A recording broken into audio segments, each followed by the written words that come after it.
Olá, pessoal. Meu nome é Júlia e eu sou aluna de LCB2 do Instituto Federal de São Paulo, do campus São Roque, e a videoaula de hoje será sobre a primeira lei de Mendel. Bom, para nós iniciarmos então o estudo da primeira lei, é importante conceituar alguns termos que serão utilizados na aula para um melhor entendimento. Então, o primeiro termo que a gente vai usar muito é o que é gene. Então, gene, ele é um pedaço do cromossomo que codifica alguma característica que nós herdamos dos nossos pais, que herdaram dos nossos avós. Então, genes, eles guardam as nossas características. Agora, os alelos, eles são variações desses genes. Então, os alelos, eles têm um papel importante na hora da expressão de algum fenótipo, né, de alguma característica, porque eles que vão estabelecer qual característica ela vai ser expressa em relação a outra característica. O que é um cromossomo? Bom, um cromossomo é uma sequência linear de genes que possui um par com igual sequência de genes e de mesmo tamanho, formando assim o que conhecemos como cromossomos homólogos. Então, os cromossomos, eles são sequências lineares de gene. Então, quando a gente fala sequência linear, queremos dizer que esses alelos, né, que são as variações dos genes, eles estão no mesmo locus gênicos, ou seja, eles estão numa mesma posição. E quando nós encontramos dois cromossomos que possuem esses alelos, ou seja, esses genes, numa mesma posição, no mesmo locus gênicos, nós dizemos que esses cromossomos são homólogos, ou seja, que eles formam pares. E aí daí o que acontece? Esses cromossomos, eles vão se separar na formação dos gametas de algum indivíduo, pode ser um indivíduo masculino ou feminino. Então, eles vão se separar, sendo que cada gameta terá apenas um desse par de cromossomos. E o que seria um indivíduo homozigoto? O indivíduo homozigoto, ele é aquele que possui alelos do mesmo tipo, ou seja, alelos iguais. Por exemplo, um indivíduo ele pode possuir alelos azão ou bezinho, como está aqui na imagem. Então, ele possui alelos iguais.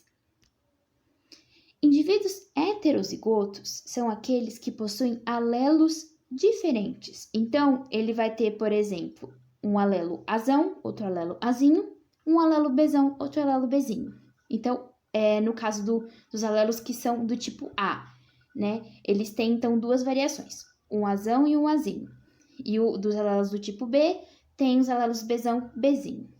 Então, isso caracteriza indivíduos heterozigotos. Aqui nós temos uma imagem para o melhor entendimento, porque indivíduos heterozigotos, então, eles vão possuir dois tipos de alelos diferentes. Então, vai possuir, aqui nós expressamos um alelo de letra maiúscula como sendo um dominante e um alelo de letra minúscula como sendo um recessivo. Então, heterozigotos têm um alelo que é dominante e o outro que é recessivo. Já indivíduos homozigotos, eles vão possuir apenas um tipo de alelo, ou seja, ou vão ser os dois alelos dominantes ou vão ser os dois alelos recessivos. Então, o que seria um alelo dominante? Um alelo dominante, ele é aquele que ele se expressa tanto em homozigose, né, quando a gente tem, por exemplo, indivíduos azão, ou também em heterozigose. Então, quando nós temos indivíduos que são azão-azinho, a gente diz que o gene, o alelo, ele é dominante quando a característica desse alelo ela é expressa em relação a outra característica. Então, o azinho, ele não vai ter sua característica expressa num indivíduo heterozigoto, só o azão. Então, para caracterizar um gene como dominante ou recessivo, a gente tem que observar nos indivíduos heterozigotos qual das duas características vai ser expressa. Se vai ser a característica que é condicionada pelo alelo dominante ou pelo alelo azão, ou a característica que vai ser condicionada pelo alelo azinho. Então, a partir disso, sabendo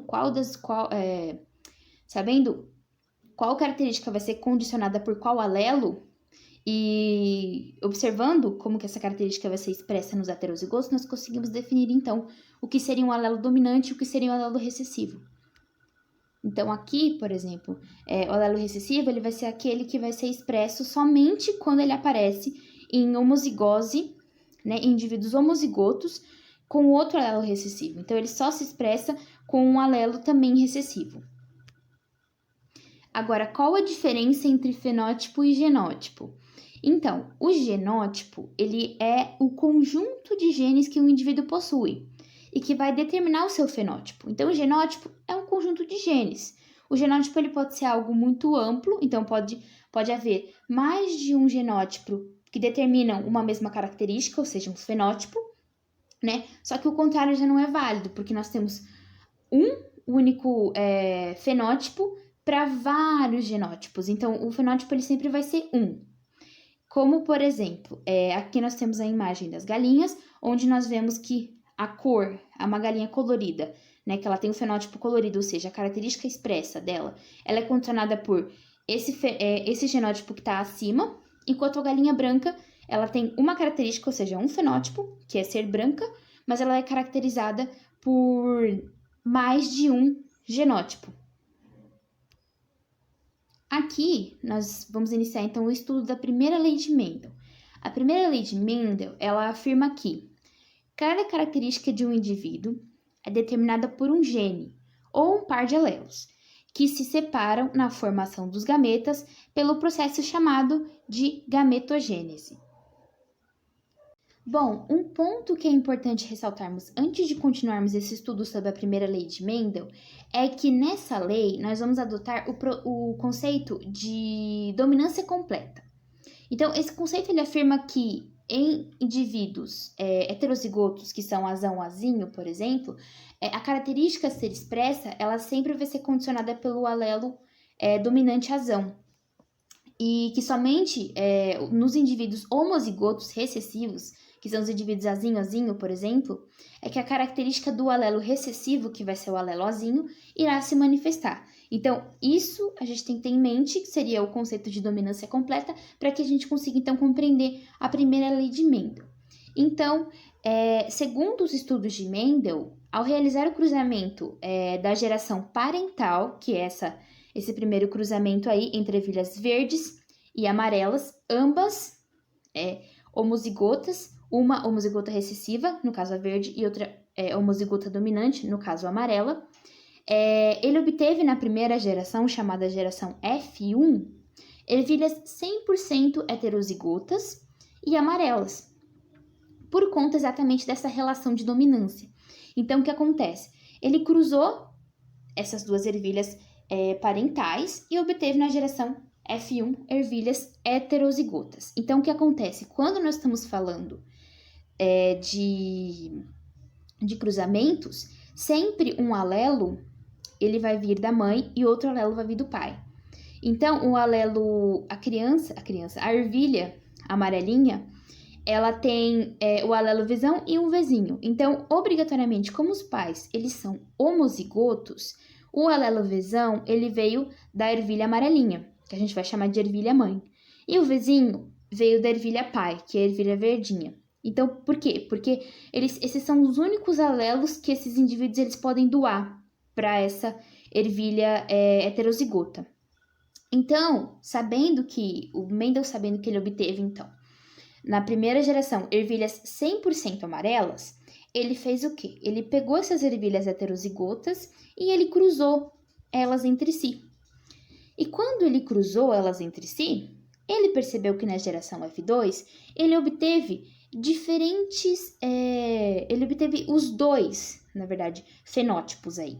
Ele obteve o fenótipo amarelo e o fenótipo verde. Então, ele chegou na conclusão que alguma coisa foi ocultada na geração F1 e ela foi expressa na geração F2, fazendo com que nessa geração que é a F2, a gente tenha essa presença de uma ervilha verde. Então, o que aconteceu? Hoje nós sabemos que esse conceito, essa coisa que Mendel não sabia, que foi ocultada, nós sabemos hoje que são chamadas de alelos. Então, o alelo recessivo, que é aquele que não conseguiu se expressar porque ele veio junto com o alelo dominante no indivíduo heterozigoto, ele foi expresso, então, aqui na geração F2 porque ele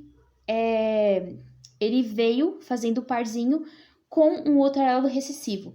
Então, nesse caso, a gente vê esse cruzamento da geração F2, a primeira ervilhinha ela tem Vzão, Vzão. Então, um Vzão veio do pai, outro Vzão veio da mãe.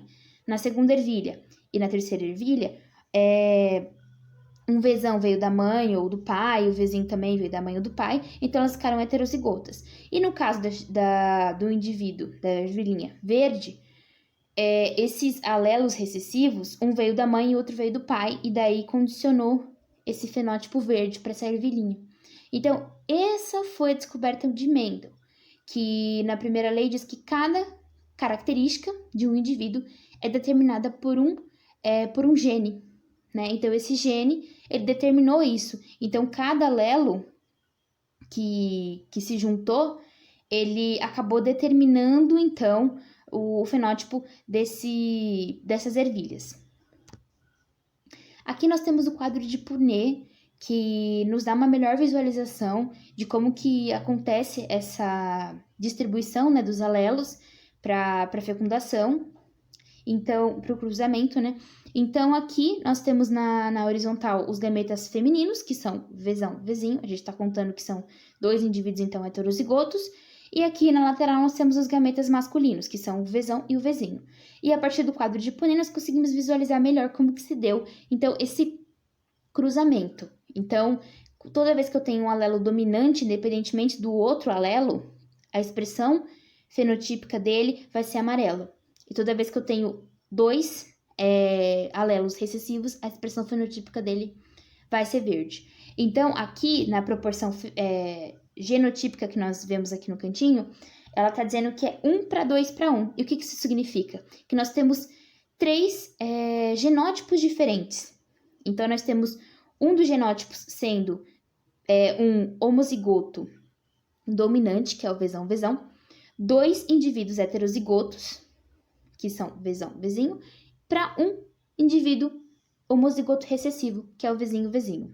Então, isso que a gente chama de proporção genotípica. É a proporção que a gente consegue observar a partir do genótipo desses indivíduos.